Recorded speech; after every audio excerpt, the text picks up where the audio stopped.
Position identique, abstention pour nous. Je l'avais dit il y a quelques mois sur la stratégie nationale de lutte contre la pauvreté. Donc le bilan était mitigé, il était un peu mièvre. On connaît tous les taux de la pauvreté à la fois dans le Nord mais aussi au niveau national qui malheureusement explosent. Nous le voyons aussi dans nos communes, on le voit largement dans les arrondissements et aussi évidemment dans tout le département. Ça pose évidemment la question des moyens globaux, nationaux, ceux qui ont été mis sur la table par l'État. On a un chiffre d'ailleurs un peu particulier. Il pourrait s'agir de 8 milliards et demi jusqu'à 13 ou 20 milliards. Donc on ne connaît pas forcément totalement le périmètre complet donc de ce pacte. Et cette question des moyens, de cette valorisation des moyens entre l'État et le département, pose évidemment la question de la lutte contre la pauvreté de manière efficace, de manière durable, de manière individuelle, pour faire reculer, non pas en chiffres, mais en termes d'action et en termes de lutte contre la précarité, de toutes les précarités, pour les habitants et pour les nordistes. Alors certes, des moyens donc, qui sont quand même sur la table, mis par l'État, 6 millions, ça a été dit, pour la solidarité, un peu plus, 8 millions et demi donc, pour l'emploi. Ça, c'est plutôt pour le côté négatif, sur le questionnement que nous avons des moyens globaux de l'État et forcément un peu du département pour être efficace, pour lutter contre ces pauvretés. Enfin, je l'ai dit en commission, mais je ferai un petit point positif quand même pour finir donc l'intervention. Dernière petite pas pique, mais demande que j'avais évoquée donc avec Mme Bécu il y a quelque temps.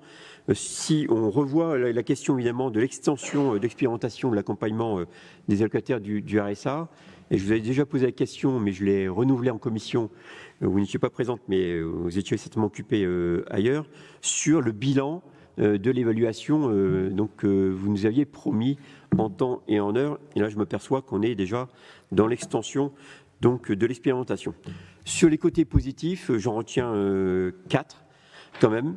Le plan est bien construit puisqu'il y a des fiches intéressantes. J'en ai repéré 4. Comme Gal Guizou l'a dit, je ne vais pas copier ses paroles. Donc les fiches sur les transitions écologiques qui apparaissent, je crois que c'est plutôt intéressant et qui sont de bon augure. La fiche sur l'accès au droit, dans le droit ligne de ce que fait aussi l'État sur la lutte du non-recours, par exemple. Je crois que c'est très important parce qu'il reste encore beaucoup de personnes qui pourraient bénéficier de RSA ou de la prime d'activité et qui échappent parce qu'ils ne connaissent pas leurs droits. Donc ça, c'est important. Le plan sur l'accrochage scolaire, la lutte contre le décrochage, si on veut compléter le propos, qui me semble important, avec des actions certainement à mener avec la région. Mais aussi, pourquoi pas, les collectivités, quelques-unes s'en occupent fortement, dont la ville de Lille. Et enfin, la lutte contre la précarité donc, alimentaire, qui va évidemment dans le bon sens. Donc c'est une abstention positive, si vous me permettez l'expression. Ah oui, alors je me souviens parfaitement de la présentation de 2018, quand on a présenté le premier plan pauvreté.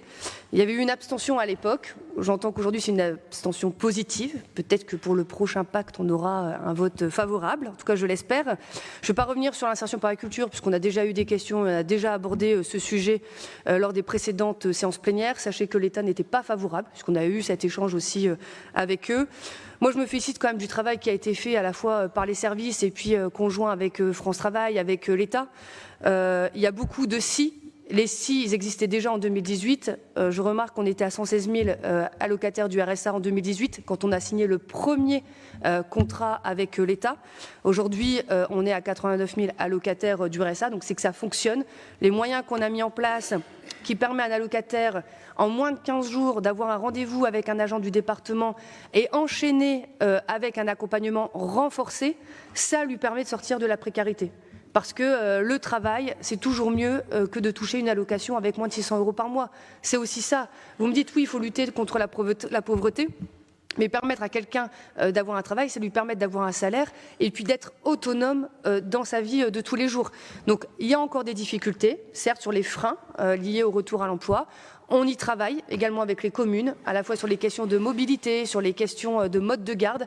Et il faut qu'on s'améliore encore là-dessus. Il y a encore beaucoup de travail, hein. Mais en tout cas, on est très positif et on est avec France Travail. Je remercie vraiment les équipes parce qu'il y a vraiment un travail très fin qui est fait sur les territoires.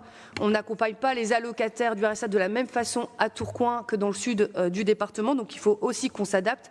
Et puis je souligne quand même que c'est 7,2 millions d'euros en plus pour 2024. 7,2 millions d'euros en plus par l'État. Donc vraiment, moi, je me félicite du travail qui est fait et de cette contractualisation.